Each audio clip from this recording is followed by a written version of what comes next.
सुनेऊ सकल रघुपति चरित भयउ राम पद नेह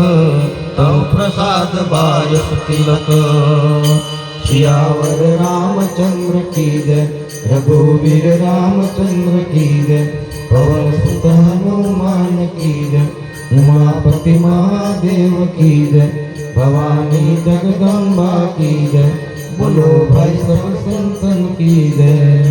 नमामि समीशान निर्वाण रूपं विभुं व्यापकं ब्रह्मवेदस्वरूपं निजं निर्गुणं निर्विकल्पं निरीहं चिदाकाशमाकाशवासं भजेऽहं निराकारमोङ्कारमूलं तुरीयं गिराज्ञानगोतीतमीशं गिरीशं करालं महाकालकालं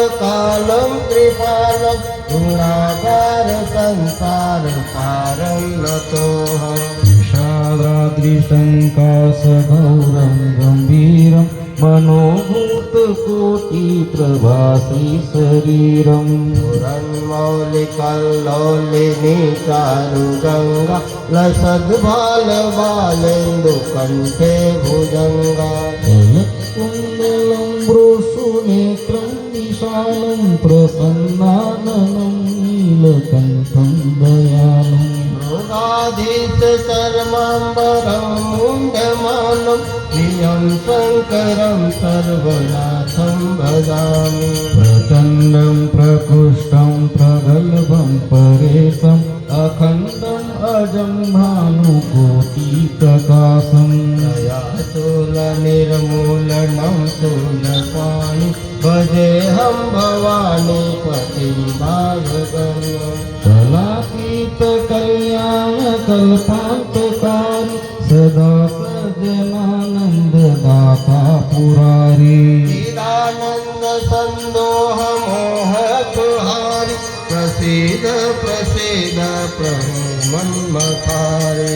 यावत् उमानाथ पादारविन्दं भजन्ति नलोके परिवानराणं यावत् सुखं शान्ति सन्तापनाश प्रसीद प्रभो सर्वभूताधिवासं न जानामि योगं जपन्नेव पूजां न तोऽहं सदा सर्वदा शम्भुतुभ्यं राजन्मदुःखोदतातप्रमाणं प्रभो पाह्यापन्नमामीश शम्भो प्रभो पाह्यापन्नमामीश शम्भो रुद्राष्टकमिदं प्रोक्तं विप्रेण हरतोषये ये पठन्ति नरा भक्त्या तेषां शम्भुः प्रसीदति।